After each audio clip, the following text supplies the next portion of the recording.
Good morning dear student, मैं सोनाली स्वागत करती हूँ मेरे चैनल बायोलॉजी सोनाली में।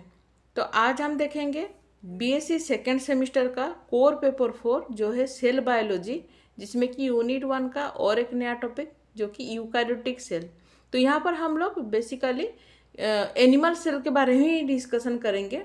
प्लांट सेल के बारे में यहाँ पर डिस्कशन नहीं करेंगे क्योंकि हम लोग जूलॉजी पढ़ रहे हैं, ठीक है। तो जो बच्चे बॉटनी पढ़ रहे हैं तो बॉटनी के लिए वो लोग प्लांट सेल ही देखेंगे। हम लोग क्योंकि यहाँ पर एनिमल के बारे में ही डिस्कशन करेंगे। तो इससे पहले क्लास स्टार्ट करो, जो बच्चे अगर आप लोग प्रीवियस क्लास नहीं देखे हैं तो मैं डिस्क्रिप्शन में लिंक दे दूँगी, आप जाके प्रीवियस क्लास देख सकते हैं। इसके अलावा आप मेरे टेलीग्राम चैनल पर भी ज्वाइन हो सकते हैं, तो उसका भी मैं लिंक अपने डिस्क्रिप्शन में दे दूँगी। आपको यहाँ पर माइक्रोबायोलॉजी और सेल बायोलॉजी का सब क्लासेस यहाँ पर मिल जाएगा। तो क्लास स्टार्ट करते हैं। उससे पहले जो बच्चे मेरे चैनल पर अगर मेरे चैनल को सब्सक्राइब नहीं किए हैं तो सब्सक्राइब कीजिए, एक लाइक और शेयर जरूर कीजिएगा। तो यूकैरियोटिक सेल क्या है, जैसे कि हम लोग प्रीवियस क्लास में डिस्कशन कर चुके हैं कि प्रोकैरियोटिक सेल में कोई ट्रू न्यूक्लियस नहीं रहता, लेकिन यूकैरियोटिक सेल में ट्रू न्यूक्लियस रहता है। और सेकेंड है प्रोकैरियोटिक सेल में हम लोग देखे थे कि यहाँ पर मेम्ब्रेन बाउंडेड ऑर्गेनेल नहीं था, लेकिन यूकैरियोटिक सेल में हमेशा जितना भी सारा ऑर्गेनेल है सभी ऑर्गेनेल में मेम्ब्रेन बाउंडेड रहता है, ठीक है। तो इसके बारे में हम लोग डिस्कशन करेंगे। Eukaryotic cell have membrane bounded organelle, ठीक है, यहाँ पर मेम्ब्रेन रहता है। Most spherical but some vary in may be vary in their shape depending on the function and tissue distribution. तो देखिए यहाँ पर तो बेसिकली ये तो जितना भी इसका जो आउटर कवरिंग है इसको मेम्ब्रेन बोला जाता है। तो यूकैरियोटिक सेल में जितना भी ऑर्गेनेल है सभी ऑर्गेनेल में मेम्ब्रेन बाउंडेड होता है। इसका जो शेप होता है ज़्यादा से ज़्यादा स्पियरिकल शेप ही रहता है, जो कि स्ट्रक्चर में भी आप देख पा रहे हैं। लेकिन इसका जो शेप है वो डिपेंड करता है जो इसका जो सेल का जो फंक्शन होता है और जो टिश्यू का डिस्ट्रीब्यूशन होता है, ठीक है। क्योंकि हमें पता है कि बहुत सारे सेल इस तरह से बहुत सारे सेल मिला के एक टिश्यू बनता है और बहुत सारे टिश्यू मिला के एक ऑर्गन बनता है। तो अकॉर्डिंग टू टिश्यू डिस्ट्रीब्यूशन कौन कौन सा डिफरेंट डिफरेंट ऑर्गन में किस तरह से टिश्यू रहता है और वहाँ पर वो टिश्यू का सेल का क्या फंक्शन होता है, उसके ऊपर भी डिपेंड करता है सेल का जो शेप होता है, ठीक है। They contain outer membrane and inner cytoplasm. तो देखिए यहाँ का आप देख पा रहे हैं ये है आउटर मेम्ब्रेन, ठीक है। और अंदर की तरफ देखें तो इनर में जितना ये सारा जितना भी आप ब्लैंक पोर्शन देख रहे हैं ये सारा है साइटोप्लाज्म। तो हम लोग बोल सकते हैं कि सेल का जो ज़्यादा पोर्शन साइटोप्लाज्म से ही बना होता है, ठीक है। तो देखिए अभी हम लोग सब सेलुलर ऑर्गेनेल के बारे में डिस्कशन करेंगे। तो सबसे पहले साइटोप्लाज्म के बारे में डिस्कशन करेंगे। जैसे कि आप स्ट्रक्चर में भी देख पा रहे हैं, ये अगर एक सेल है तो इस सेल का जो ये जो जितना भी पर्सन आप देख रहे हैं ये सारा पर्सन आपका साइटोप्लाज्म होता है, ठीक है। तो मेजर पोर्शन आपका साइटोप्लाज्म ही होता है, ठीक है। The major portion of the cell interior that form the cell matrix is called cytoplasm, ठीक है। जितना भी इंटीरियर पोर्शन है वो सारा पोर्शन को साइटोप्लाज्म बोला जाता है, जहाँ पर कि सेल मैट्रिक्स रहता है, ठीक है। और it is amorphous translucent homogeneous colloidal in nature. It is organic constituent and inorganic constituent. देखिए यहाँ पर दो तरह का कॉन्स्टिट्यूशन से बना होता है, एक है ऑर्गेनिक मैटर भी यहाँ पर है और इनऑर्गेनिक मैटर भी है। अगर ऑर्गेनिक में देखें तो यहाँ पर हाइड्रोजन, लिपिड, प्रोटीन ये सभी इनमें रहता है। और अगर इनऑर्गेनिक देखें तो water, sodium, salt, potassium, salt दो बार रिपीट हो गया सॉरी, और मेटल ये सभी इनऑर्गेनिक कॉन्स्टिट्यूएंट यहाँ पर साइटोप्लाज्म बना होता है, ठीक है। तो inner part of the cytoplasm in which nearer to the nucleus is granular and less viscous and called endoplasm.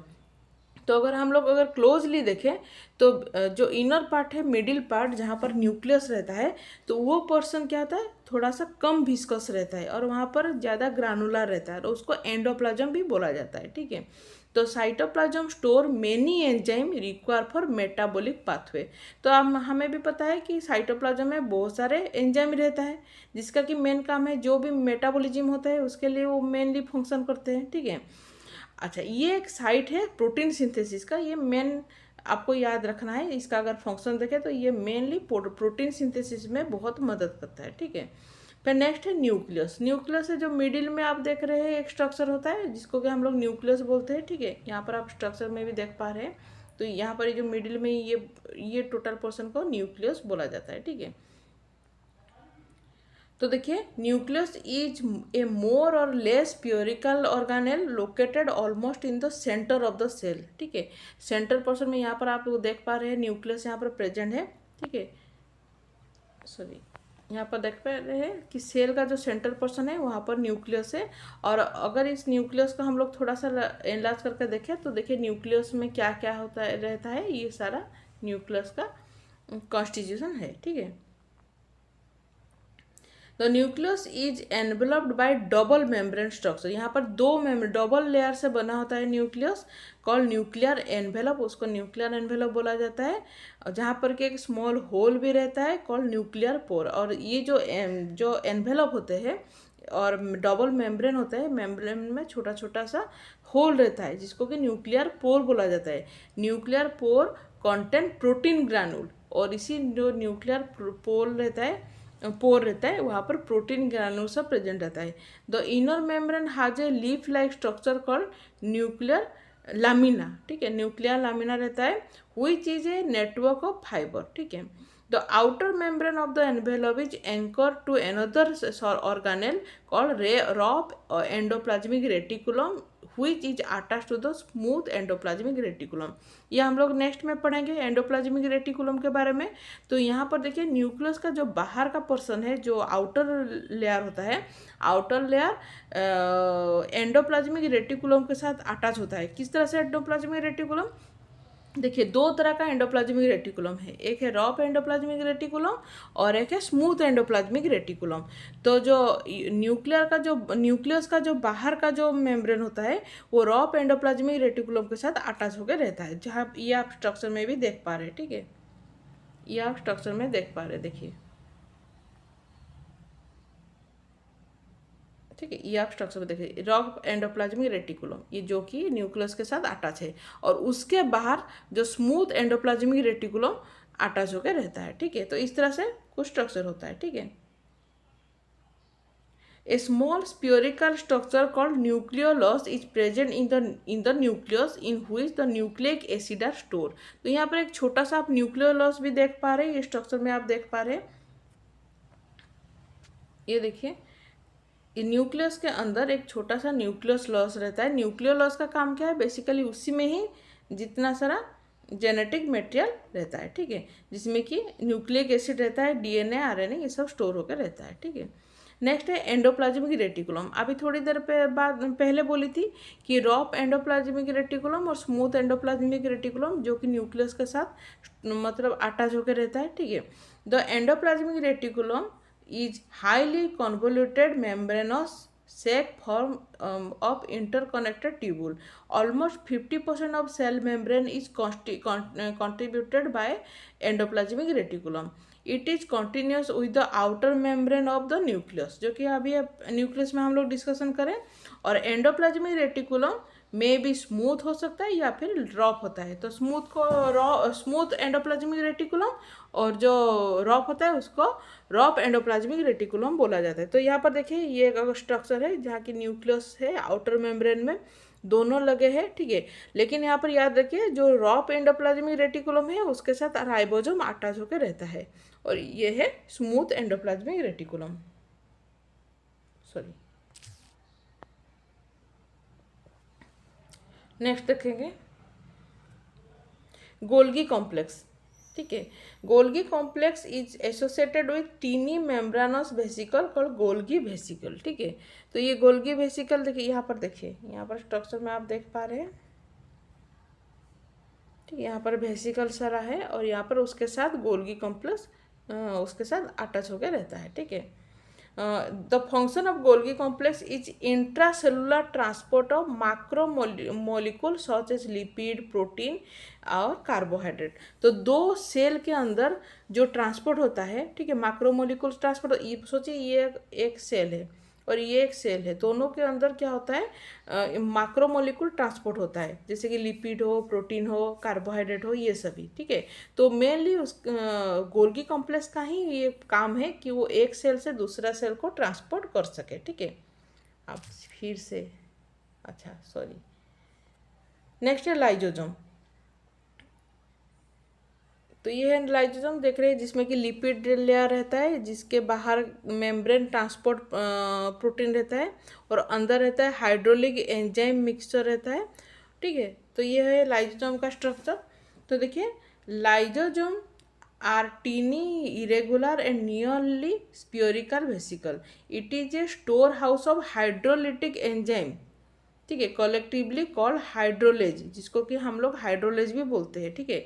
This enzyme catalyse the digestion of macromolecule. इसका बेसिकली काम क्या है, जो मैक्रोमोलिक्यूल है उसको डाइजेशन करने के लिए ही मेनली काम करता है, क्या, हाइड्रोलेज एंजाइम। तो हम लोग different type of hydrolase enzyme देख सकते हैं, जैसे कि सबसे पहले आरएनएज। तो आरएनएज का काम है आरएनए को डाइजेशन करना। एसिड फोस्फेटेज, जो कि फोस्फेट डाइजेशन के हेल्प करता है। डीएनएज, जो कि DNA digestion. Protease like cathepsin, collagenase. तापर उसके बाद आएगा पेप्टिडेज, जो कि प्रोटीन डाइजेशन के लिए हेल्प करता है। इसी तरह से गालैक्टोसिडेज, हेक्सोसानामाइडेज या फिर लाइजोइम और हाइड्रोलोइनेडेज, ये सभी क्या होता है, कार्बोहाइड्रेट को डाइजेशन करने के लिए हेल्प करते हैं। इसी तरह से स्टोरेज एंड फॉस्फोलिपेज, जो कि लिपिड डिग्रेडेशन के लिए हेल्प करते हैं। तो ये बेसिकली क्या करते हैं, जितने भी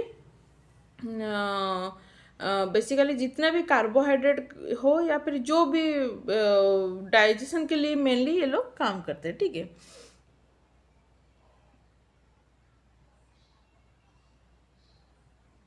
उसके बाद देखेंगे पेरोक्सीजोम। पेरोक्सीजोम क्या है, ये जो साइटोप्लाज्म के अंदर आप छोटा छोटा सा डॉट डॉट जैसे देख पा रहे हैं, इसको पेरोक्सीजोम बोला जाता है। ये सभी जो छोटा छोटा डॉट देख रहे हैं, इसको पेरोक्सीजोम बोला जाता है, ठीक है। तो ये पेरोक्सीजोम का काम क्या है, देखिए, these are small vesicle that store detoxification enzyme and help in detoxification by the removing of toxic substance। तो बेसिकली पेरोक्सीजम का जो ये छोटा छोटा आप देख रहे हैं स्ट्रक्चर, इसका बेसिकली काम है, जितना भी अगर बॉडी में मतलब सेल में अगर कोई भी टॉक्सिक या फिर ज़्यादा से ज़्यादा अगर टॉक्सिक सब्सटेंसेस वहाँ पर रह गया, तो उसको डिटॉक्सिफिकेशन या फिर टॉक्सिक को कमाने में हेल्प करता है।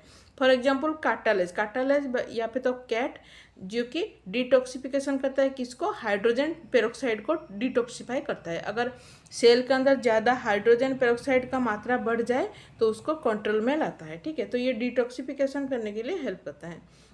उसके बाद राइबोसोम अगर देखें, तो राइबोसोम देखिए, these are primary constituent of protein synthesizing machinery. तो बेसिकली प्रोटीन सिंथेसिस करने के लिए हेल्प करता है।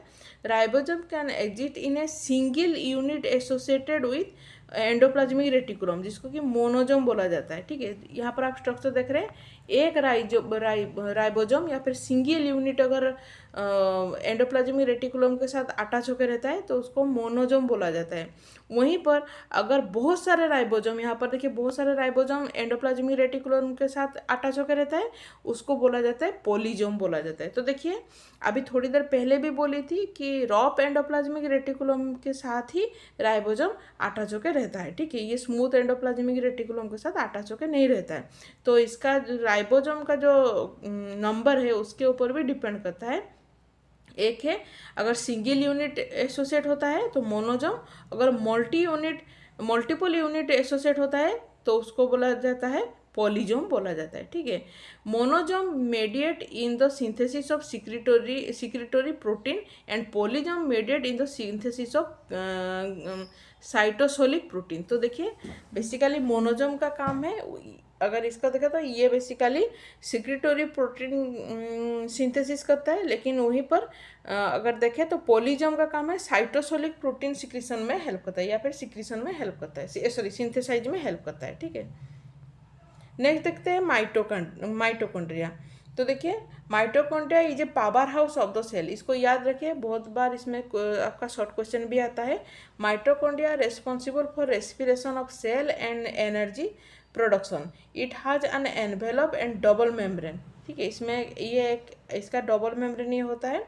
Outer membrane is smooth and inner membrane is folded. यहाँ पर आप देख पा रहे हैं स्ट्रक्चर में, इसका जो आउटर मेम्ब्रेन होता है वो तो स्मूथ होता है, लेकिन इनर मेम्ब्रेन इस तरह से फोल्ड होकर रहता है। ठीक है, और यहाँ पर जो फोल्ड है इसको सिस्टे भी बोला जाता है। जो जो जो फिंगर लाइक प्रोजेक्शन है उसको सिस्टे भी बोला जाता है। ठीक है, सिस्टे तो क्रिस्टे ही बोला जाता है। ठीक है, the outer membrane is smooth and inner membrane folded, और इसको बोला जाता है क्रिस्टे। ठीक है, enzyme responsible for the electron transport chain are embedded in the inner membrane. तो यहाँ पर इलेक्ट्रॉन ट्रांसपोर्ट चेन का जो एंजाइम है वो यहीं पर रहता है। Mitochondrial matrix contain independently replication of DNA, ribosome and enzyme. Next है सेंट्रोजोम। तो सेंट्रोजोम क्या है, देखिए अगर आप लोग देख पा रहे हैं यहाँ पर, अगर सेल डिवीजन जब होता है तो दोनों जो पोल में इस तरह से रहता है, तो ये दोनों पोल का जो ये जो आप देख रहे हैं इसको सेंट्रोजोम बोला जाता है। ठीक है, तो उसको हम लोग यहाँ पर एनलार्ज करके भी आपको दिखा रहे हैं, वो देख लीजिए। ठीक है, तो बेसिकली देखिए, it is the dense region of cytoplasm around the nucleus. It plays a major role in cell division. ठीक है, सेल डिवीजन में हेल्प करता है। The centrosome is made up of a pair of cytoskeletal structure called centrioles बोला जाता है उसको, and ये the centriole arrange perpendicular to each other. ये आप देख रहे हैं जितना भी सेंट्रियोल है ये सभी सेंट्रियोल एक दूसरे के साथ परपेंडिकुलरली अटैच होकर रहता है। ठीक है, बेसिकली इसका काम क्या है, सेल डिवीजन के लिए मेनली इसका काम है। ठीक है,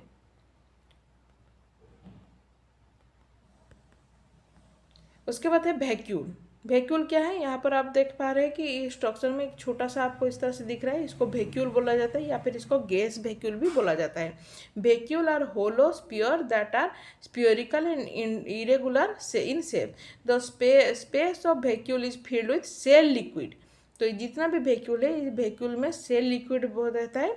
और वैक्यूल का काम क्या है, जो कि maintenance the internal pressure of the cell. तो जितना भी प्रेशर जो इंटरनल अगर कुछ प्रेशर आया तो सेल डैमेज नहीं हो सकता, क्योंकि वहाँ पर वैक्यूल सारा प्रेजेंट रहता है, और वैक्यूल वो इंटरनल प्रेशर को कंट्रोल करता है। ठीक है, तो ये वैक्यूल का फंक्शन होता है।